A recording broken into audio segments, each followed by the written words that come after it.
Kepala BP BUMN Doni Oskaria menyatakan pihaknya akan melakukan evaluasi secara menyeluruh terhadap PT Kereta Api Indonesia.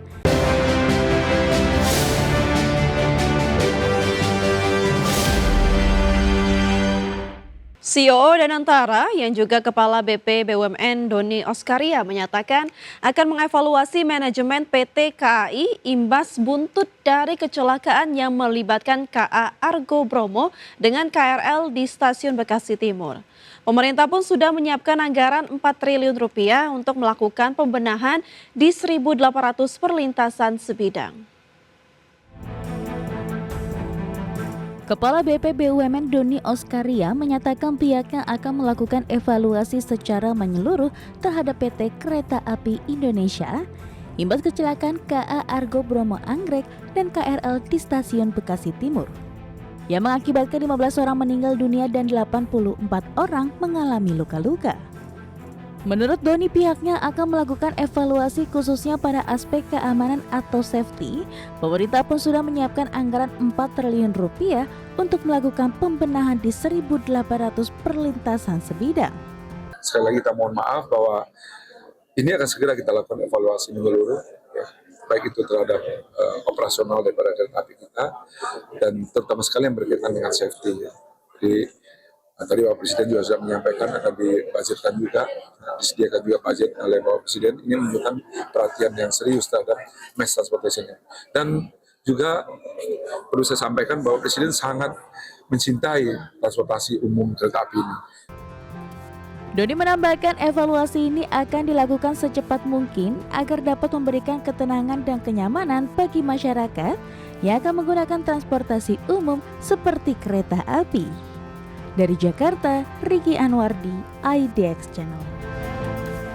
Saat meninjau langsung fasilitas yang beroperasi di Desa Walahar Wetan, Kecamatan Kalibagor, Banyumas, Presiden Prabowo Subianto menilai tempat pengolahan sampah terpadu berbasis edukasi dan lingkungan Kabupaten Banyumas, Jawa Tengah layak menjadi model nasional dalam pengolahan sampah.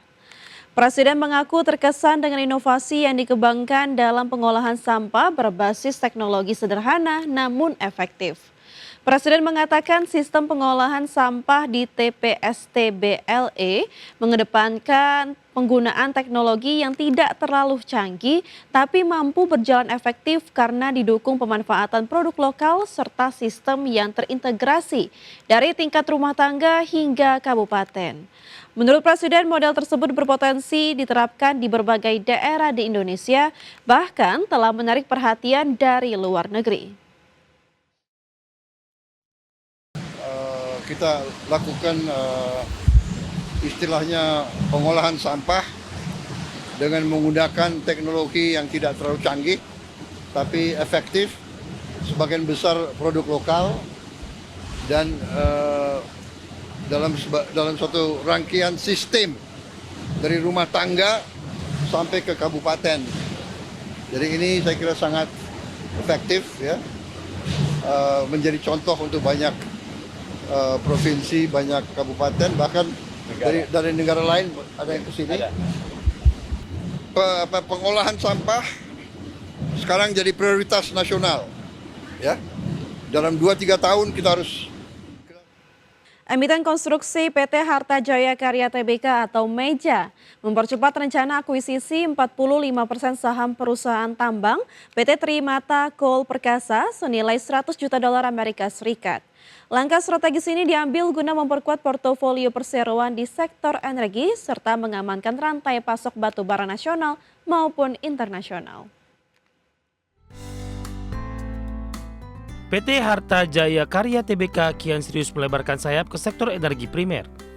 Melansir pernyataan resminya, manajemen MEJA tengah mematangkan proses akuisisi 45% saham PT Trimata Coal Perkasa atau TCP dengan nilai investasi mencapai 1,6 triliun rupiah. Direktur Utama MEJA Rici Adrian Hartanto menegaskan bahwa penjajakan kerjasama ini telah menunjukkan perkembangan positif dan kini memasuki tahap realisasi akhir guna memperkuat fondasi bisnis perseroan di sepanjang tahun 2026 ini. TCP diketahui memiliki aset yang sangat prospektif dengan luas konsesi tambang mencapai 11.000 hektar di wilayah Sumatera Selatan. Berdasarkan studi awal, wilayah tersebut memiliki potensi cadangan batubara hingga ratusan juta ton yang siap dikembangkan. Sinergi ini nantinya akan menggabungkan kapabilitas Meja di bidang konstruksi dengan akses sumber daya energi TCP yang diharapkan dapat menciptakan efisiensi operasional secara signifikan. Meski proses akuisisi masih berjalan, PT Trimata Co. Perkasa menargetkan dapat memulai produksi perdana pada kuartal ketiga tahun 2026 mendatang. Saat ini perusahaan tengah fokus pada penyelesaian evaluasi rencana kerja serta perizinan RKAB di kementerian terkait. Setelah beroperasi, TCP membidik peluang ekspor ke negara dengan kebutuhan energi tinggi seperti India dan Tiongkok, dengan memanfaatkan keunggulan batubara hasil produksinya yang dinilai lebih ekonomis untuk kebutuhan blending pembangkit listrik global. Berbagai sumber ada di channel. PT Krakatau Steel Tbk membukukan pendapatan 262,4 juta dolar Amerika Serikat dan laba bersih 4,6 juta dolar Amerika pada kuartal 1 2026. Kinerja ini didukung efisiensi dan optimalisasi produksi serta menjadi sinyal pemulihan bisnis dan penguatan fundamental keuangan. PT Krakatau Steel Tbk emiten dengan kode saham KRAS membukukan pendapatan sebesar 262,4 juta dolar Amerika pada kuartal 1 2026. Dari capaian tersebut, perseroan mencatat laba bersih 4,6 juta dolar Amerika. Kinerja ini turut menguatkan posisi ekuitas menjadi 745,7 juta dolar Amerika. Penguatan neraca memberikan stabilitas operasional di tengah dinamika pasar. Manajemen menargetkan laba bersih setahun penuh sebesar 129 juta dolar Amerika pada 2026. Target ini menjadi bagian dari strategi penguatan kinerja keuangan perseroan. Capaian kuartal awal menjadi indikasi pemulihan kinerja sekaligus menumbuhkan optimisme di tengah kondisi pasar yang bergejolak. Program efisiensi dinilai memberikan dampak positif terhadap stabilitas keuangan dan operasional. Transformasi perusahaan juga mulai menunjukkan hasil yang stabil. Manajemen menegaskan disiplin pengelolaan biaya tetap menjadi prioritas utama, di mana langkah ini untuk menjaga keberlanjutan kinerja ke depan. Hingga Maret 2026, total produksi mencapai 360.000 ton, di mana pabrik hot strip mill menyumbang 230.000 ton dan cold rolling mill 130.000 ton. Optimalisasi fasilitas menjadi bagian penguatan operasional, di mana perseroan terus mendorong produk baja kompetitif untuk mendukung industri nasional. Tim Liputan IDX Channel. PT Al-Nusol Tbk mencatatkan laba bersih 190 miliar rupiah pada kuartal 1 2026 didukung pendapatan dan efisiensi operasional, di mana kinerja ini diiringi penguatan arus kas, posisi kas, dan struktur keuangan sebagai fondasi pertumbuhan berkelanjutan.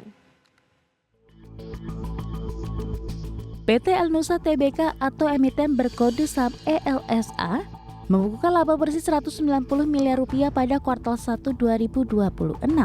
Angka ini naik 2% dibandingkan 187 miliar rupiah pada periode yang sama tahun sebelumnya. Manajemen menilai capaian ini sebagai fondasi awal yang positif, terutama dari sisi efisiensi, operasional, dan disiplin finansial. Pendapatan usaha mencapai 3,6 triliun rupiah, net profit margin meningkat menjadi 5,2%, EBITDA tercatat 423 miliar rupiah atau naik 7% secara tahunan.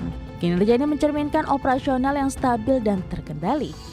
Arus kas operasi mencapai 1,04 triliun rupiah, tumbuh 267% secara tahunan. Posisi kas meningkat menjadi 3,39 triliun rupiah atau naik 15%. Penguatan ini menjadi penopang likuiditas perseroan. Segmen distribusi dan logistik energi menyumbang 64% pendapatan, jasa hulu migas terintegrasi 28% dan jasa penunjang migas 8%. Total aset mencapai 18 triliun rupiah dan ekuitas 5,5 triliun rupiah. Kinerja ini menjaga fondasi pertumbuhan yang berkelanjutan. Tim Liputan IDX Channel.